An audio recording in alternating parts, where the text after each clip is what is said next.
어느 설교자가 있었는데요. 그 미국인 설교자였습니다. 굉장히 설교를 잘하시고 굉장히 영향력을 많이 미치는 설교자였는데 어느 날 갑자기 나는 원고 없이 종이 한 장만 들고 설교를 하겠다 결심하시고 그렇게 열심히 준비를 하셨어요. 그래서 단위에 올라서서 말씀을 전하시는데 갑자기 다음 말씀이 생각이 안 나는 거예요. 그래가지고 본인도 당황하고 이제 회중도 당황했습니다. 어떻게 해야 되지? 어떻게 되지? 목사님이 말씀을 하다가 중간에 이렇게 고백을 합니다. 성도 여러분, 제가 말씀을 다 까먹었습니다.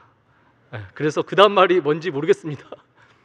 그래서 제가요 사무실에 가서 좀 원고를 좀 가져와야 되겠어요. 그렇게 말했어요.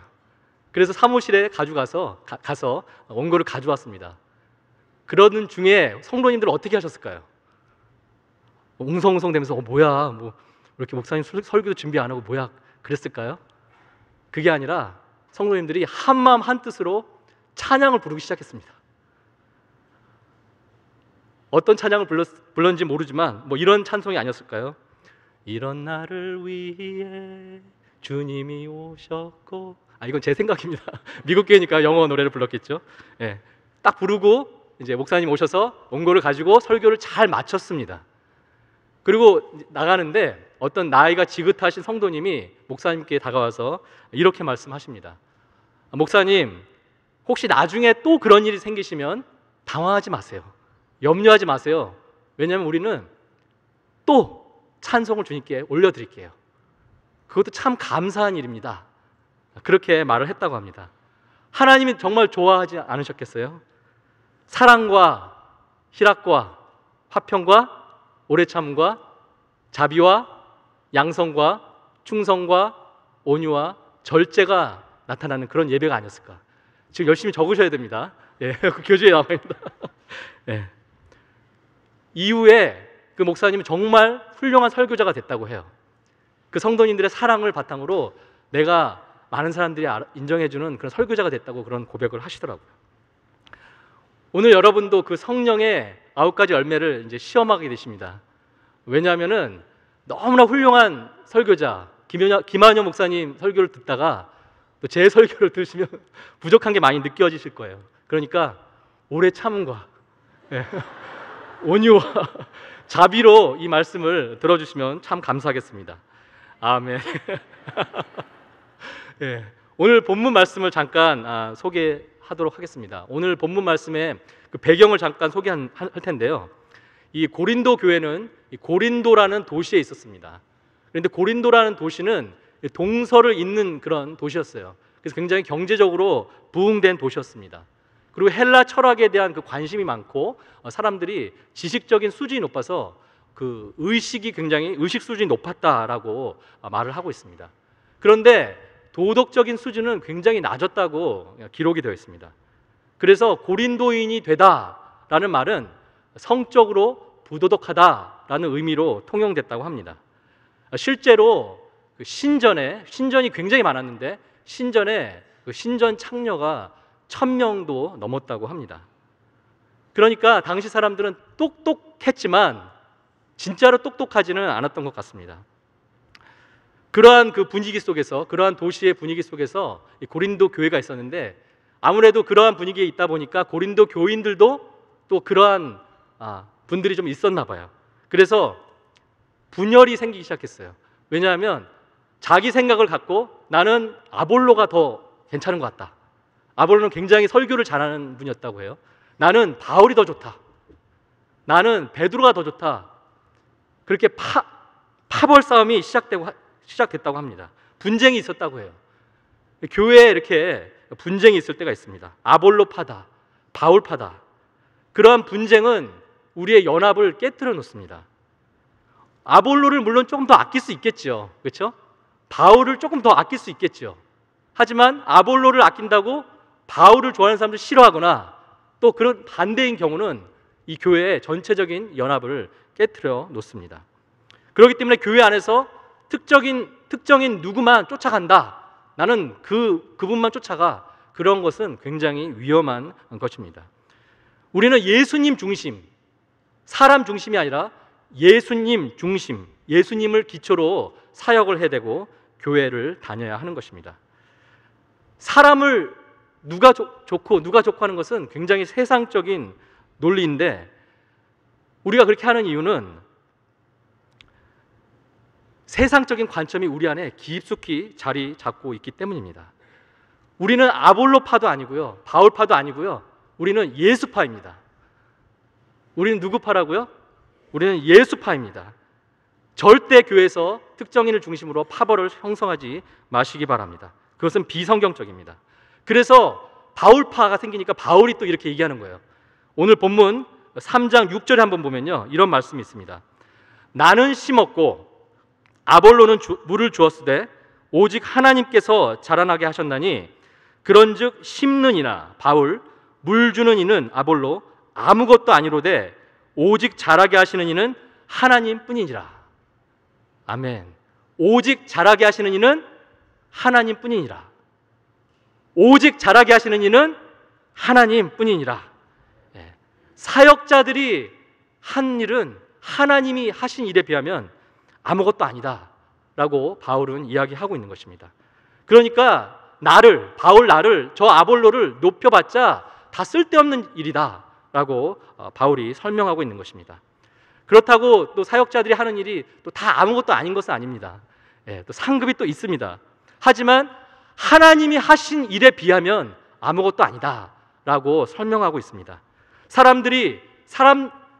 교인들이 이 교육자들에게 영광을 돌리고 교육자들을 이렇게 떠받드는 그런 상황이 생기니까 하나님께 영광을 돌려야 되고 하나님을 높이는 일에만 집중해야 된다라고 사도 바울은 말하고 있는 것입니다. 오늘 읽었던 본문 12절 같이 다시 읽어보도록 하겠습니다. 12절 같이 읽겠습니다. 시작. 누구든지 금이나 은이나 보석이나 나무나 풀이나 짚으로 이 터 위에 세우면, 누구든지는 이 기독교 신자들을 말할 수도 있고요, 특별히 이 교역자들을 의미한다고 합니다. 누구든지 금이나 은이나 보석이나 나무나 풀이나 짚으로 이 터 위에 세우면, 이 터는 무엇일까요? 퀴즈입니다.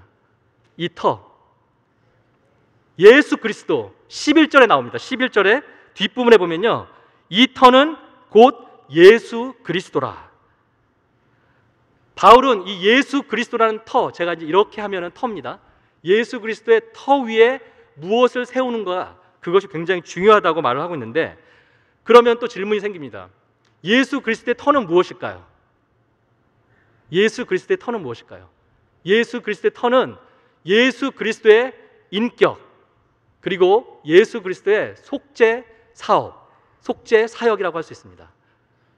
무엇이라고요? 예수 그리스도의 터가? 예수 그리스도의 인격, 그리고 예수 그리스도의 속죄 사역. 속죄 사역은 예수 그리스도의 죽으심과 살아나심을 의미합니다. 그 터가 굉장히 중요합니다. 그 터가 아니면, 우리가 예수 그리스도 터 위에 서 있지 않으면, 예수 그리스도의 인격과 그의 죽으심과 그의 다시 사심에 서 있지 않다면 우리가 지금 하고 있는 이 일은 구원과는 전혀 상관없는 일입니다. 다시 12절, 13절로 가서 제가 한번 읽어보겠습니다. 만일 누구든지 금이나 은이나 보석이나 나무나 풀이나 짚으로 이 터 위에 세우면 각 사람의 공적이 나타날 터인데 그날이 공적을 밝히리니 이는 불로 나타내고 그 불이 각 사람의 공적이 어떠한 것을 시험할 것임이라. 예수 그리스도의 터 위에 무엇으로 세운다고요? 6가지 재료가 지금 나오는데요, 금과 은과 보석과 나무와 풀과 짚으로 세울 수 있다고 나옵니다. 이것들이 바로 우리의 공적이란 말은 영어로 보니까 work입니다. work, W-O-R-K. 그 공적을 불이 밝히고 시험한다고 오늘 본문에 나오는데, 이 6가지 재료를 가만히 잘 생각해 보세요. 두 종류로 나누거든요. 어떻게 나눌 수 있을까요? 두 종류로. 앞에 3개, 뒤에 3개. 그렇죠? 네. 앞에 3개는 금, 은, 보석. 금은 보석을 불에 태우면 어떻게 됩니까? 어떻게 됩니까? 멀쩡하죠. 그렇죠? 그런데 두 번째 종류, 나무, 풀, 짚불 불에 태우면 타버리죠. 예. 타버립니다. 첫 번째 질문에 답을 안 하셔서 제 속이 탔습니다. 제 가슴이 좀 탔습니다. 예. 불을 붙이면 어떤 공적, 어떤 월크가 있는지를 알 수 있습니다. 그런데 언제 불을 붙입니까? 궁금하죠? 사지선다로 제가 화면에 준비했습니다. 첫 번째, 언제 불을 붙일까? 지금. 두 번째, 내년에. 세 번째, 10년 후에. 네 번째, 그날에. 뭐가 답일까요? 예, 그날에. 항상 답은 가장 뒤에 있다고 담임 목사님께서 말씀하셨죠. 그날에 불을 붙여서 우리가 한 월크가 무엇인지를 알 수 있게 한다고 했습니다. 그러면 그날은 언제인가? 또 질문이 생기죠. 그날은 언제일까요? 심판의 날. 고린도 교인을 또 우리를 심판하는 그날에 불을 밝혀서 우리의 공적을 테스트해본다고 했습니다. 그 날이 오기 전에는 우리가 무슨 일을 해도, 물론 가이드라인을 주시지만 그냥 일단 내버려 두세요. 가만히 내버려 두세요. 하지만 심판의 날에는 분명하게 확실히 판단하실 것입니다. 불로 그날에 우리의 월크를 판단하실 것입니다. 14절 한번 같이 읽겠습니다. 시작. 누구든지 그 위에 세운 공적이 그대로 있으면 상을 받고, 불로 시험을 했는데 금과 은과 보석을 예수 그리스도의 터 위에 세운다면 타지 않는다 그랬죠. 타지 않으면 어떻게 된다고요? 네, 상을 받는다. 상급을 받는다. 그러면 또 질문이 생깁니다. 어떤 상을 받는데요? 궁금하시죠? 오늘 본문에는 안 나오는데 성경을 쫙 살펴보니까 이렇게 나옵니다. 화면에 나올 텐데요. 보이시나요? 제가 읽도록 하겠습니다. 줄친 부분만 읽도록 하겠습니다. 어떤 상을 받냐면 예수님과 함께 있는 상, 하나님을 보게 하는 것, 그리스도와 함께 영광 받는 것, 세세토록 왕 노릇하는 것, 생명의 왕관을 받는 것, 그리스도와 함께한 상속자, 영원하신 기업을 받음, 별처럼 빛난대요. 그리고 영원한 생명을 주시고 천국의 영원한 처소를 예비하신대요. 그리고 쉼을 주시고 기쁨의 충만함을 주신대요. 천국의 보화를 주신대요. 어떤 상급이 마음에 와닿으세요? 뭐라고 말씀하셨는데? 다 마음에 드세요? 예, 저도 다 마음에 듭니다. 예수 그리스도의 터에 있는 사람은 상급을 기대합니다. 이러한 상급을 기대합니다. 그런데 우리의 월크, 우리의 공적이 불에 타버리면 다음과 같은 일이 벌어진다고요. 15절을 같이 한번 읽겠습니다. 시작. 누구든지 그 공적이 불타면 해를 받으리니 그러나 자신은 구원을 받되 불 가운데서 받은 것 같으리라. 공적이 나무와 풀과 뭐죠? 집히면 불타게 된다고 그랬잖아요. 그럼 불타게 되면 해를 받는다고 했어요. 그럼 무슨 해일까? 또 고민하게 되죠. 무슨 해인가 하면 영어 성경을 보니까 좀 자세히 나오더라고요. 영어 성경에는 suffer loss, L-O-S-S, 잃어버린 것을 고통받는다. 그러니까 상급을 잃어버린다는 거예요. 아까 나왔던 상급을. 그런데 완전히 다 잃는 건 아니고 어느 정도 하나님께서 판단하셔서 상급을 잃게 하신다는 것입니다. 12절부터 15절까지 우리가 말씀을 쭉 해석했잖아요. 그러면 오늘 이 말씀이 우리에게 주시는 교훈은 무엇일까? 한번 묵상을 해봤습니다. 첫 번째 우리에게 주시는 교훈은 모든 것을 예수 그리스도 터 위에 세워야 한다. 모든 것을 예수 그리스도의 터 위에 세워야 한다. 아볼로 터 위에 세우는 게 아니고요. 바울 터 위에 세우는 것이 아니고 누구 터 위에 세워야 된다고요? 예수 그리스도의 터 위에 세워야 된다. 기억력이 좋으신지 제가 한번 테스트해 보겠습니다. 예수 그리스도의 터가 뭐라고요? 예수 그리스도의 인격, 그리고 예수 그리스도의 속죄 사역. 속죄 사역이 뭐라고요? 예수 그리스도의 죽으심과 다시 사심. 그것이 빠지면 제 이 설교 의미 없습니다. 그것이 빠지면 여러분들의 월크는 그날에 심판을 받게 될 것입니다. 타서 없어질 것입니다. 그런데 감사하게도 너무나 감사하게도 우리는 예수 그리스도 터 위에 서게 되었습니다. 정말 주님의 은혜죠. 주님의 은혜입니다. 그런데 예수 그리스도의 터 위에 서게 되었을 때 우리는 불에 타는 그 공적을 세우지 않기 원합니다. 불에 타는 공적은 그럼 무엇일까 생각을 해봤는데 여러 가지가 있거든요. 그 여러 가지 중에 두 가지만 제가 오늘 나누도록 하겠습니다. 첫 번째는 내가복음입니다. 내가복음. 주의해서 들으세요. 누가복음이 아니고요. 내가복음. 내가복음의 의미는 바로 이것입니다. 내가 생각하기에는 복음이 이렇다. 네. 아니면 내가 했던 경험으로는 복음이 이렇다. 그게 내가복음이래요. 불에 타서 없어질 것입니다. 예수님의 제자 중에서 베드로, 정말 주님을 위해서 순교했던 너무나 놀라운 사도였지 않습니까? 그런데 순교하기 전에 그도 내가복음을 가지고 있었습니다. 예수 그리스도의 터 위에서 사역을 했지만 내가복음이 있었는데 무엇이었냐면 갈라디아서 2장 11절에 내용이 나옵니다. 제가 읽도록 하겠습니다. 게바가 베드로입니다. 안디옥에 이르렀을 때 책망받을 일이 있기로 내가 그를 대면하여 책망하였노라. 야고보에게서 온 어떤 이들이 이르기 전에 게바가 이방인과 함께 먹다가 그들이 오매 그가 할례자들을 두려워하여 떠나 물러가매. 유대 그리스도인들, 예수 그리스도를 영접했지만 여전히 그들 안에는 그 유대 정결 규례가 있었어요. 그래서 이방인들과 먹고 마시고 하는 것을 그다지 좋아하지 않았다고 합니다.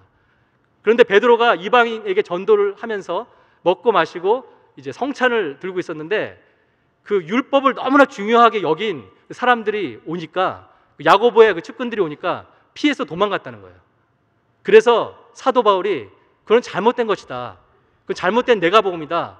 그것은 집어쳐야 한다라고 권면하는 그런 말을 하고 있는 것입니다. 베드로도 그랬는데 우리에게도 우리가 정말 소중히 여기는, 또 우리의 경험으로 이건 중요하다 생각하는 그런 내가복음이 있습니다. 그 내용이 바로 오늘 본문 뒤쪽에 3장 18절부터 20절까지 그 내용이 나옵니다. 우리 같이 한번 읽도록 하겠습니다. 시작. 아무도 자신을 속이지 말라.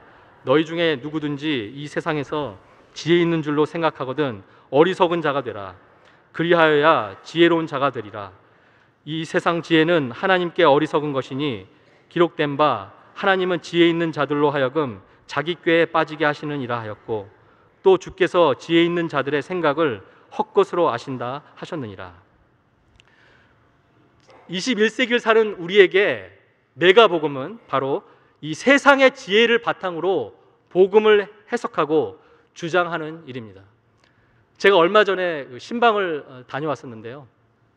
그 신방을 갔는데 그 4살짜리 아이의 어머니가, 부모님이 이런 말씀 하시더라고요. 우리 애는, 미국 나이로 3살이죠. 우리 애는 한국에서 정말 아침부터 저녁 늦게까지 열심히 공부했다고 그래요.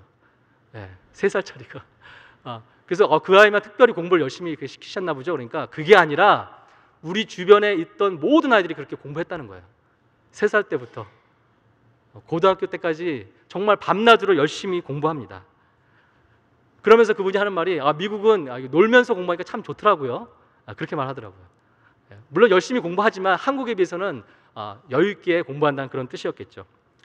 이렇게 어린 시절부터 우리는 이 세상의 지식, 이 세상의 지혜를 배웁니다. 뭐 약육강식, 진화론 이런 것도 배우고요. 그런 것들이 바로 세상의 지혜입니다. 그런데 하나님 앞에서는 그 세상의 지식과 세상의 지혜를 내려놓아야 합니다. 하나님 말씀 앞에서는, 복음 앞에서는 그 하나님의 세상의 그 지혜를 내려놓아야 하는 것입니다. 어떤 분이 또 이렇게 질문할 것 같아요. 그러면 애들을 공부를 시키지 말고 저 산속으로 보낼까요? 네, 그렇게 질문할 수 있을 것 같아요. 그게 아니라 공부를 시켜야 합니다. 세상의 지혜를 배우게 해야 합니다. 그런데 그 하늘에 속한 일에 그 세상의 논리와 지혜와 철학과 이성이 들어갈 자리가 없다라고 말씀하고 있는 것입니다. 논리와 합리성은 이 성경과 하나님을 이해하는데 좋은 도구가 됩니다. 도움을 줍니다. 그런데 논리와 합리성이 성경과 하나님의 지배받지 않으면 그것은 큰 문제가 되는 것입니다. 그러면 또 질문이 안에 생길 것 같아요. 이런 질문일 것 같아요. 그럼 세상의 지혜와 지식은 다 쓸모없는 것인가요? 그렇지 않습니다.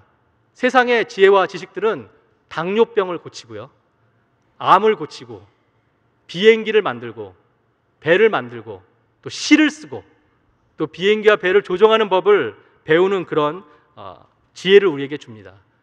이 세상에 그런 놀라운 은혜와 은총이 있습니다. 그것을 바로 일반 은총이라고 합니다. 일반 은총은 하나님이 주신 은총입니다. 그래서 김한영 목사님 가끔 좀 음악 좀 들으세요. 영화도 좀 보세요. 드라마도 좀 보시고 좀 세상을 좀 보세요라고 하시는 이유가 일반 은총은 하나님이 주신 것이기에 그것도 누릴 줄 알아야 된다라고 말씀하고 있는 것입니다. 그런데 여기서 바울이 이야기하는 것은 그 일반 은총이 더 성장하고 발전하는 데 사용된 그 지식이, 그 지혜가 하나님의 일, 하나님 말씀 안으로 들어와서 그것이 지배되면 안 된다고 경고하고 있는 것입니다. 고린도전서 앞쪽에 1장에 보면 그런 비슷한 내용이 있는데요, 쉬운 성경 버전으로 한번 같이 읽어보도록 하겠습니다. 같이 읽겠습니다. 시작. 하게 하신 것이 하나님의 지혜입니다. 그래서 하나님께서는 우리가 전하는 어리석어 보이는 말씀 선포로 믿는 사람들을 구원하기를 기뻐하셨습니다. 세상의 논리와 지혜와 지식과 이성과 철학으로 그리스도 터, 아까 말한 그리스도 터 위에 무엇인가를 세우려고 하지 마십시오. 그렇게 세우면 심판의 날에 다 불타 없어질 것입니다. 구제를 많이 했습니까? 그런데 그것이 세상의 지혜와 세상적인 관점을 했다면 어떻게 된다고요? 그날에 불타 없어집니다. 착한 일을 많이 하셨다고요? 그것이 세상적인 논리와 세상적인 관점으로 한 것이라면 그날에 어떻게 된다고요? 그날에 제 속이 탑니다. 다 없어집니다. 인정하고 싶지 않으셔서 말씀 안 하시는 것 같아요. 많은 사람을 도왔다고요? 그것이 세상의 논리와 세상적인 관점으로 했다면 그날에 다 없어질 것입니다.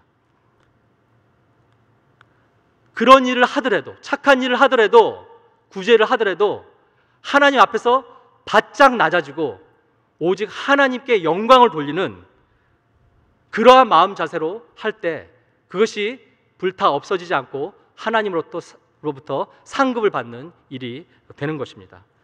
아까 말씀 처음 시작할 때 그 예배를 드리는 중에 목사님이 말씀이 생각이 안 나서 성도인들이 찬송을 불렀다고 했잖아요. 만약에 찬송을 안 부르고요, 예배의 자리에 있는데 찬송을 안 부르고 막 목사님은 뭐 준비도 안 했고 막 웅성성대고 궁시렁궁시렁 그랬으면 그 예배는 불타 없어지는 예배입니다. 잘 아시겠죠? 성령 충만한 성령의 9가지 열매가 맺어지는 예배가 아닌 것입니다. 교회 다니면서요, 파워 게임 하지 마십시오. 우리 교회는 그런 분 없는데 종종 그런 교회가 있어요. 파워를 얻고요, 그 파워를 가지고 열매를 이렇게 맺는 것 같아요. 그래서 와, 대단한 일을 하고 있다, 그렇게 생각이 드는데, 또 사람들은 그렇게 말을 하는데 하나님은 그날에 어떻게 하신다고요? 다 태워버리신다. 아볼로파다, 바울파다, 나는 이분파다, 나는 저분파다, 그런 거 하지 마십시오. 왜냐하면 다 세상 논리이기 때문입니다. 우리에게 필요한 것은 무엇입니까? 우리에게 필요한 것은 과연 우리가 예수 그리스도 터 위에 서 있는가, 그것을 확인하는 것, 그것에 대한 간절한 마음을 갖는 것, 그것이 필요한 것입니다. 말씀을 계속 들으면서 이제 궁금증이 하나 생겼을 것 같아요. 예수 그리스도의 터 위에 불타지 않는 금과 은과 보석을 세우는 것이 도대체 무엇입니까? 궁금하시죠? 우리 교회 이 상황에서, 우리 교회 컨텍스트에서 말씀드리자면 여러 가지가 있는데 3가지로 요약해서 말씀드리자면, 첫 번째는 예배입니다. 신령과 진정으로 드리는 예배. 막 급해가지고 뭐 가끔 늦을 때도 있지만 매번 늦어가지고 막 뛰어오면서 설교 말씀 중에 들어오는 그런 예배 말고요. 정말 미리 준비해서 신령과 진정으로 드리는 그 예배. 불에 타지 않습니다. 두 번째, 훈련입니다. 천국의 면류관을 바라보며 받는 강력한 훈련. 그 훈련 중에 하나는 제자 훈련이 되겠죠. 세 번째는 셀 사역입니다. 셀 사역. 셀 사역을 통해서 진리를 선포하고 전도하고 교제하고 나누고 헌신하는 것. 그것이 바로 금과 은과 보석인 것입니다. 이 상급에 대해서 더 이야기하고 싶은데요. 이 금과 은과 보석으로 세면 상을 받는다고 하니까 많은 성도님들이 이 상급을 굉장히 궁금하게 생각해요.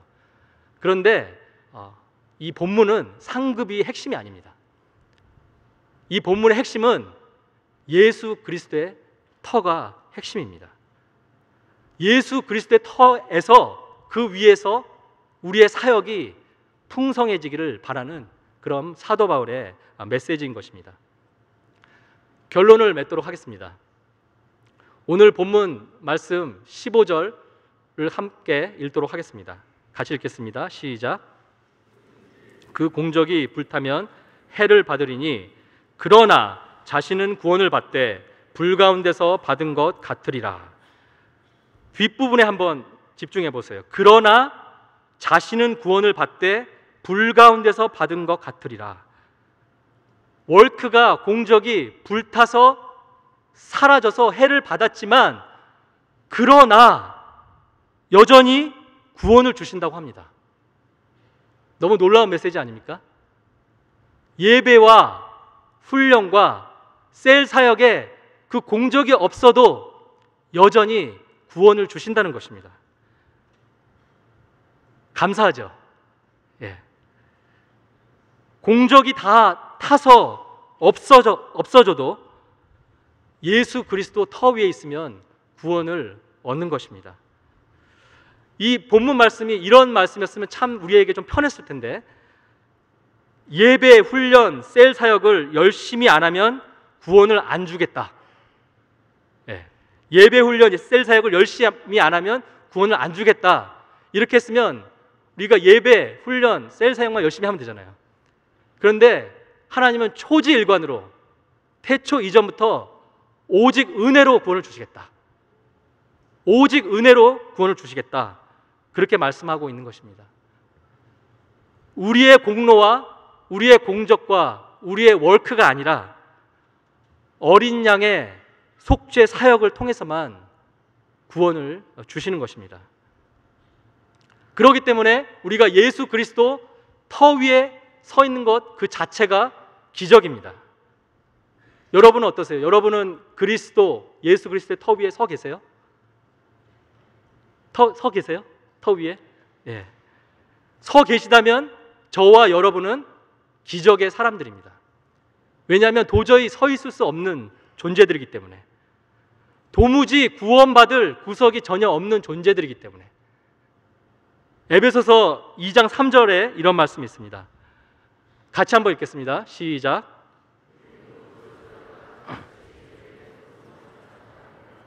육체와 마음이 원하는 대로 온갖 일을 저질렀습니다.